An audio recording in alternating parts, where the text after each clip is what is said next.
Je suis donc la ministre du Travail, Muriel Pénicaud. Ravie de passer un moment avec vous pour répondre à vos questions, entendre aussi ce que vous avez à dire sur les métiers du futur, sur l'usine extraordinaire, sur les questions que vous vous posez. Et je suis avec Anaïs qui est en bac pro et Romain qui est en BTS en apprentissage, qui pourront aussi interagir à tout moment du débat pour vous parler de leur expérience. Allez, c'est à vous. Je ne sais pas comment c'est organisé pour les questions, mais quelqu'un qui se lance.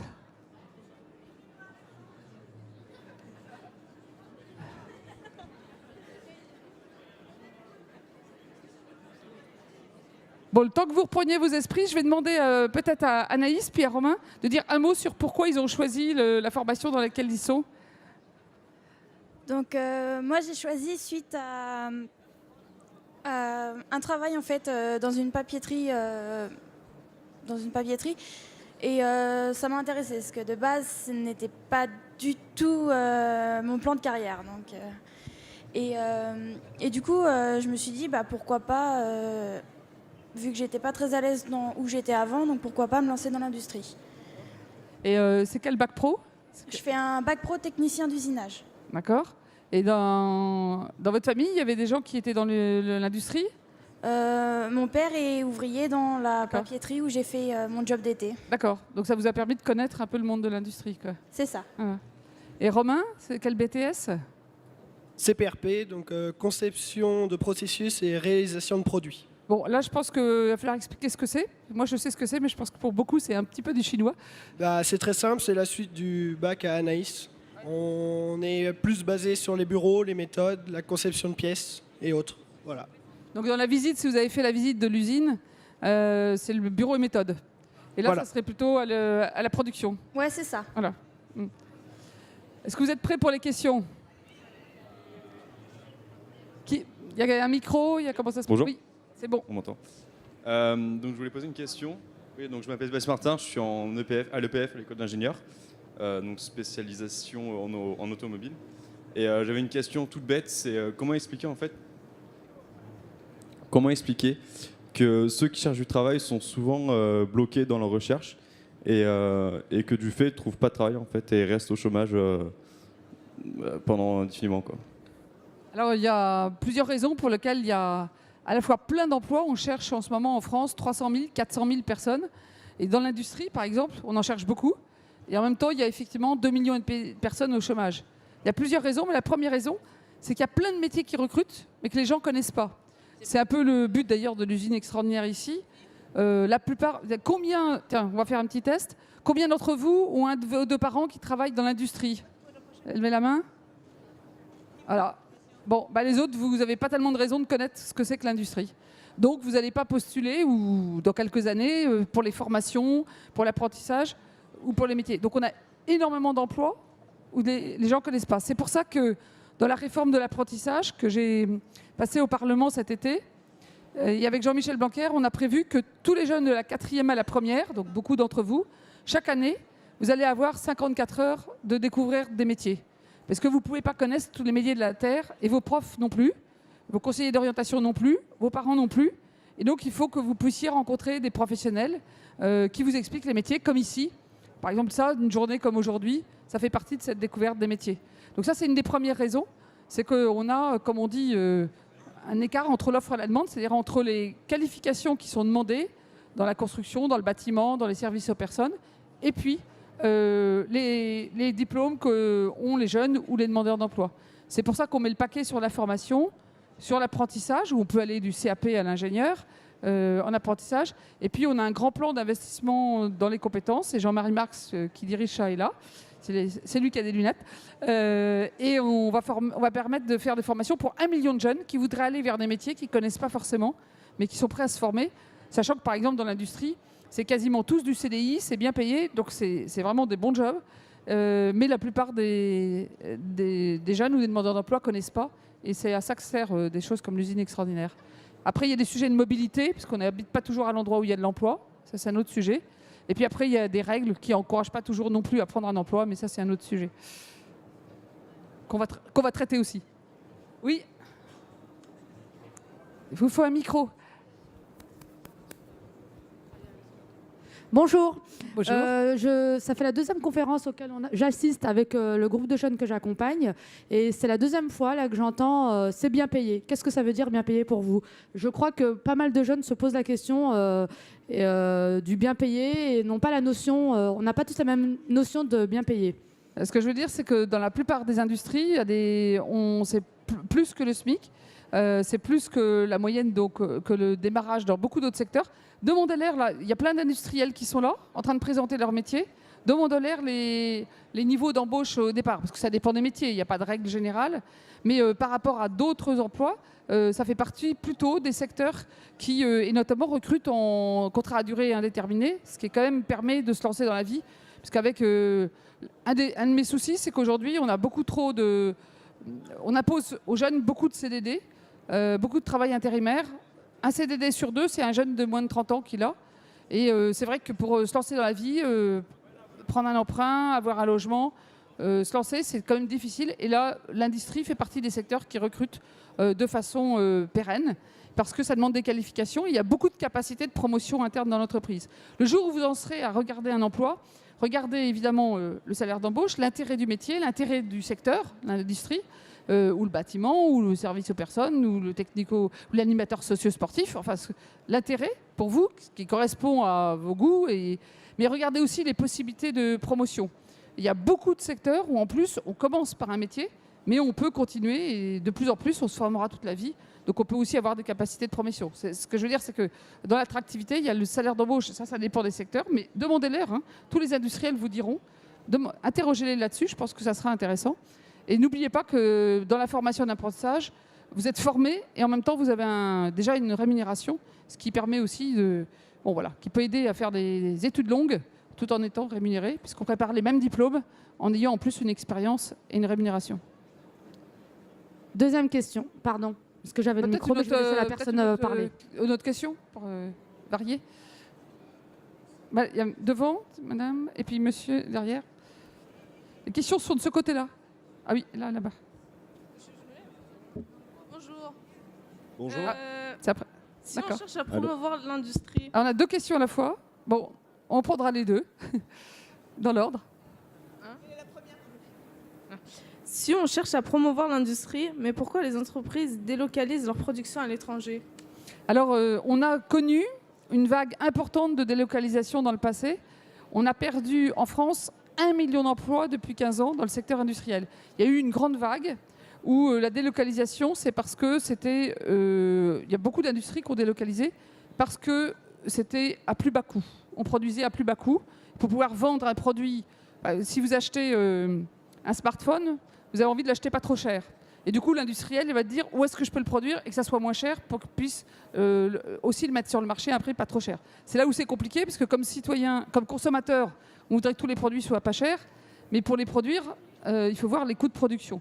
Donc il y a beaucoup d'entreprises, il y a des secteurs qui ont beaucoup délocalisé. C'était plutôt il y a 10 ans, il y a 15 ans, il y a 20 ans. Cette vague, elle est presque finie et aujourd'hui, on voit un peu un retour. Pourquoi? Parce que l'innovation, par exemple, la France est super bonne en innovation. Vous verrez beaucoup de gens qui font de la recherche de l'innovation sur le site. On est bon en innovation, en créativité. Et ce qui importe, c'est aussi la qualité produit. Parce que de plus en plus, le marché évolue pour qu'il y ait une qualité produit. Et là, du coup, des pays comme la France ou l'Allemagne retrouvent des avantages compétitifs, puisqu'on peut, du coup, avoir une qualité de produit. Et là, il y a beaucoup d'entreprises qui décident de faire leur centre de recherche et développement en France. Il y a même d'ailleurs beaucoup d'investisseurs étrangers dans la tech qui aujourd'hui font leur centre de recherche en France parce qu'il y a beaucoup de créativité, il y a beaucoup aussi, on a une qualité d'ingénieurs, de techniciens qui est forte et de chercheurs. Donc aujourd'hui, il y a un petit mouvement dans l'autre sens qui revient. C'est un peu fini la grande période de délocalisation puisque, hélas, elle a été massive. Et maintenant, on est plutôt dans un début de relocalisation. C'est aussi parce qu'on peut produire aujourd'hui, par exemple, les petites séries. C'est très coûteux de faire des petites séries. Et aujourd'hui, on peut le faire. On peut, avec une imprimante 3D, déjà faire des choses intéressantes, assez poussées. Et on peut, avec un mélange de travail humain et de robotisation, on peut arriver à des coûts de production qui sont compétitifs tout en ayant des emplois de meilleure qualité en France que dans certains autres pays où c'est délocalisé. Donc aujourd'hui, je dirais, cette vague-là, elle est un peu derrière nous. La vague de changement qui vient, c'est les technologies. Vous verrez du numérique partout. Une usine, c'est bourré de numérique, mais le bâtiment, ça devient un bourré de numérique. Tous les secteurs, un artisan, un commerçant, il y aura du numérique partout. Vous allez voir de la réalité virtuelle, vous allez voir des tas de choses comme ça. Et donc, la prochain changement, c'est plus la délocalisation. Ça, c'était plutôt il y a 15-20 ans. Et la prochaine vague, c'est l'arrivée du numérique et de la transition écologique dans à peu près tous les métiers. Ça va beaucoup modifier les métiers. Tout ce qui est répétitif et plutôt pénible va être fait plutôt par des robots. Mais partout, il faut soit de l'interaction humaine, soit de la créativité. Là, l'humain a été remplaçable. Et c'est les emplois de demain. Il y aura donc plus d'emplois demain qu'hier, mais ils seront plus dans la créativité ou l'interaction humaine. C'est les deux choses que le robot ne sait pas faire aussi bien que l'homme. Donc les tâches répétitives, ça va petit à petit disparaître, mais les tâches de créativité ou de relations humaines, ça va augmenter. Et de travail d'équipe. Oui, bonjour. Alors ma question, c'est, on dit souvent que le coût du travail, c'est un frein à la compétitivité des entreprises. Est-ce que vous pensez que le protectionnisme, ça peut être une mesure pertinente justement pour défendre notre industrie et éviter les délocalisations? Alors, le coût du travail, il faut savoir quel modèle de société on veut. Moi, je ne crois pas du tout, et notre gouvernement ne veut absolument pas qu'on aille vers un pays du low cost. On va pas de toute façon, on ne va pas être concurrent de la Malaisie ou de la Chine pour faire produire à bas coût avec des salariés mal payés. Ça, ce n'est pas notre modèle de société et on n'ira pas vers ça. Par contre, il faut qu'on soit compétitif au sens entre la productivité et le coût. Il faut qu'il y ait un bon équilibre. Et avec les mesures qu'on a faites, maintenant, on est compétitif, notamment par rapport à l'Allemagne. Avant, la France était le pays qui avait le coût du travail le plus cher en Europe. Donc, du coup, il y avait des marchés qui se prenaient ailleurs et que les entreprises françaises n'avaient pas. Donc, du coup, elles ne pouvaient pas créer d'emplois et donc beaucoup de chômage.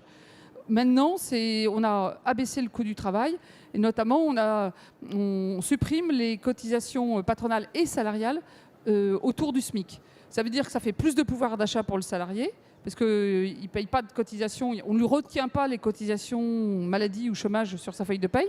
Donc là, il y a eu une forte augmentation depuis le 1er octobre. Et puis pour l'entreprise, ça coûte moins cher aussi.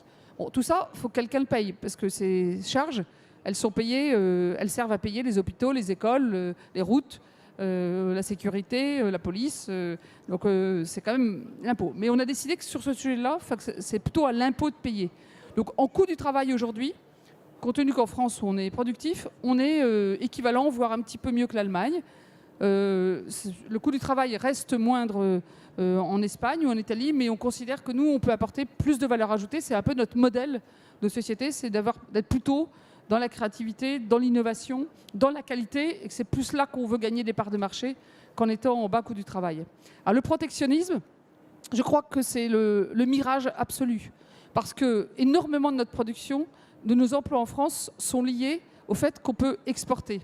Quand on estime à 2-3 millions d'emplois liés au fait que quand on exporte, si vous exportez un produit en Chine ou en Hongrie ou aux États-Unis, il y a en France des gens qui le conçoivent, qui le produisent, qui font le marketing, qui font les ressources humaines, qui en commercialisent une partie. Donc en fait, quand on exporte, ça crée beaucoup d'emplois.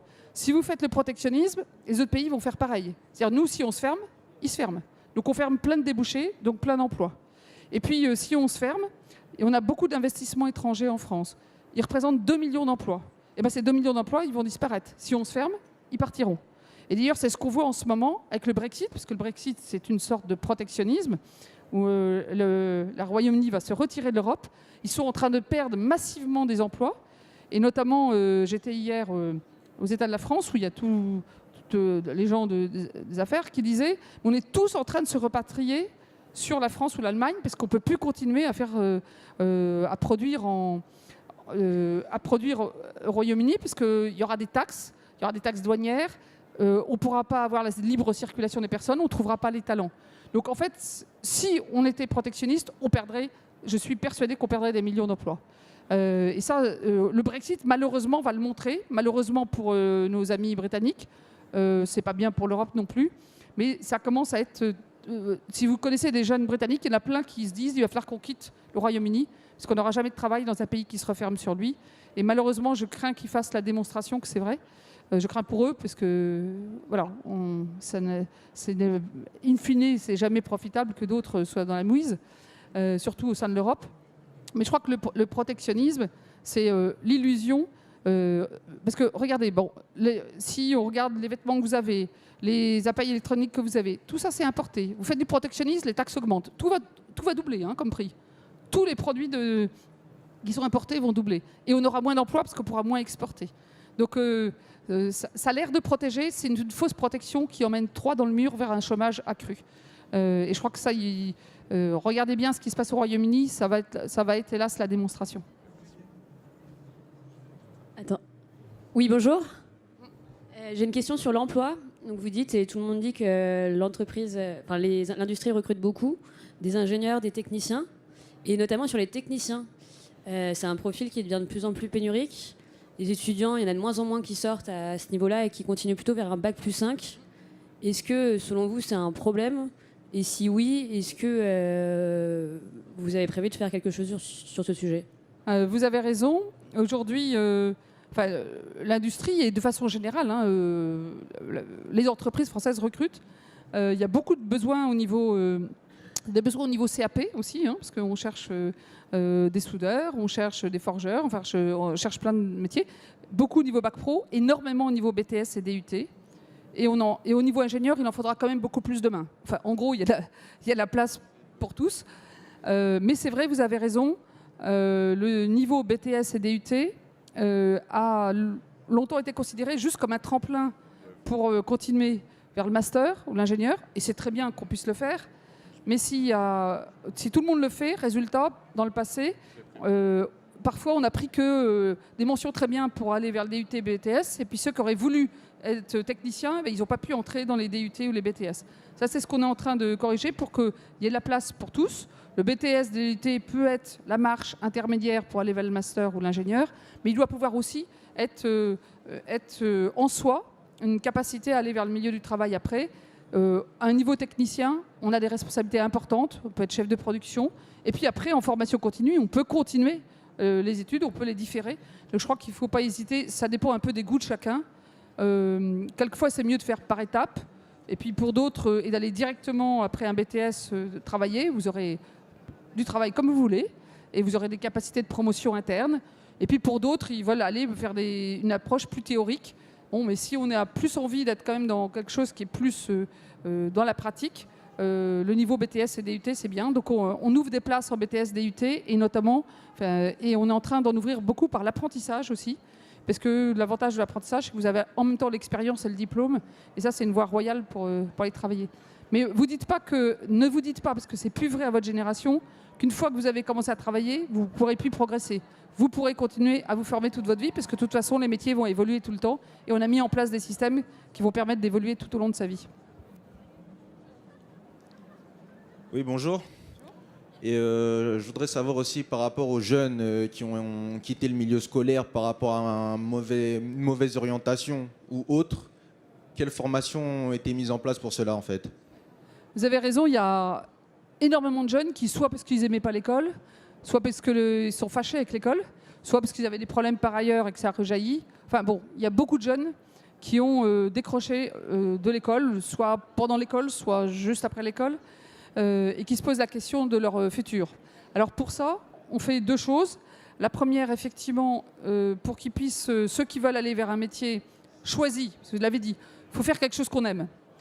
Faire quelque chose qu'on déteste, on ne peut jamais réussir, et puis on ne va pas passer sa vie à faire quelque chose qu'on déteste. Donc ça, si on vous propose un truc que vous testez, que vous n'aimez pas, il ne faut pas rester dans quelque chose qu'on n'aime pas indéfiniment. En revanche, il faut quelquefois tester, parce qu'on ne sait pas toujours ce que c'est que les métiers. Et puis après, il faut travailler. Le secret de la réussite, c'est la passion et le travail. C'est un peu comme les sportifs. Ceux qui émergent, ils ont la passion, ils ont la fibre, ou dans la musique, et en même temps, ils bossent, ils travaillent. Bon, c'est pareil dans les métiers. Pour ça, il faut pouvoir choisir. Alors pour choisir, on va faire plusieurs choses. La première, c'est ce que j'ai dit, de la 4e à la première, la découverte des métiers. Deuxièmement, on va faire des prépas apprentissage, qui vont être comme des écoles prépa, mais pour ceux qui veulent entrer en prépa apprentissage, qui ont quitté en 4e, en 3e l'école, qui sont un peu fâchés, y croient avec l'école, mais on s'aperçoit que souvent, il y en a beaucoup qui réussissent très bien. Vous avez déjà entendu parler de Thierry Marx, le grand chef étoilé voilà. Eh bien, en 4e, on lui a dit qu'il était trop bête pour passer en 3e. C'est un des plus grands chefs étoilés, connus dans le monde. Il a créé plusieurs restaurants, il a créé une école cuisine mode d'emploi pour rattraper ceux qui se croyaient pas bons à l'école et qui marchent. Et il y en a 95% qui sont embauchés à la sortie. Donc, il n'y a pas de fatalité. Il faut d'abord vaincre... quelquefois, on a une image pas bonne de soi quand on a raté à l'école. Ce n'est pas une fatalité. On peut rater à l'école et réussir sa vie. Et c'est pour ça qu'on a mis dans le cadre du plan d'investissement compétences un énorme programme pour former 1 million de jeunes qui sont en priorité tous ceux qui n'ont pas de qualification, qui n'ont pas fait beaucoup d'études. Et on fait des choses innovantes. Donc il y en a, c'est avec des coachs sportifs qui vont les aider à prendre confiance en eux et puis choisir un métier. D'autres, ça va être en découvrant des métiers, en s'apercevant qu'ils sont capables. On a un grand programme de formation dans le numérique. Alors le numérique, ce qui est formidable, c'est que personne a les diplômes et personne a l'expérience, parce que c'est des métiers nouveaux qui se créent tous les jours. L'autre jour, j'étais à Montreuil, dans l'école Saint-Plon, qui fait partie de la grande école numérique. Il y avait des jeunes qui étaient sortis de 4e, 3e, qui se croyaient nuls en maths et qui n'étaient pas geeks. Et puis il y avait aussi des adultes en reconversion. Ils sont tous en train de se former à la cybersécurité et à l'intelligence artificielle. Ils ont déjà tous une embauche à la sortie. Donc, et pourtant, ils se croyaient nuls en maths. Mais si on a l'esprit logique, on peut aller vers les métiers du numérique, du codage ou du web développeur. Il y a beaucoup de métiers comme ça que l'on ne connaît pas. Donc il n'y a pas de fatalité.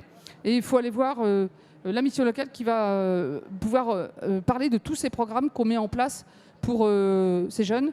Mission locale, Pôle emploi, bon, si ça ne suffit pas, vous allez me voir. Mais on met en place tous ces programmes parce que moi je crois qu'il n'y a pas de fatalité. Quand on est jeune, qu'on en veut, il faut avoir la chance, la deuxième chance, la première chance de réussir. On développe aussi les écoles de la deuxième chance, vous en avez peut-être entendu parler, pour ceux qui ont un peu raté la première bifurcation. Et ça remet en selle aussi.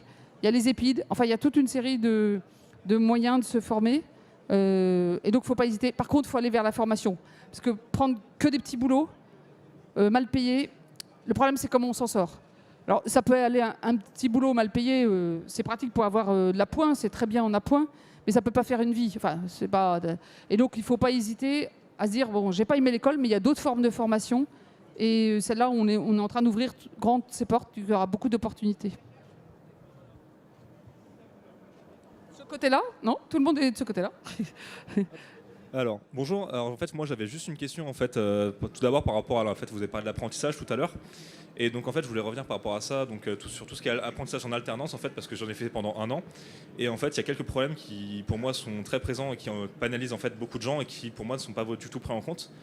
Le premier, en fait, c'est le fait que je trouve que si on n'a pas vraiment de contact en fait, en alternance, en apprentissage, surtout en bac pro, surtout pour les bacs pro, après pour les BTS c'est différent, et pour les apprentissages en bac pro, en fait, on est un peu bloqué, on est un peu perdu, on est un peu lâché dans le bain, et en fait, si on n'a pas telle personne dans notre famille qui connaît telle personne dans l'entreprise, on ne sera pas recruté au final.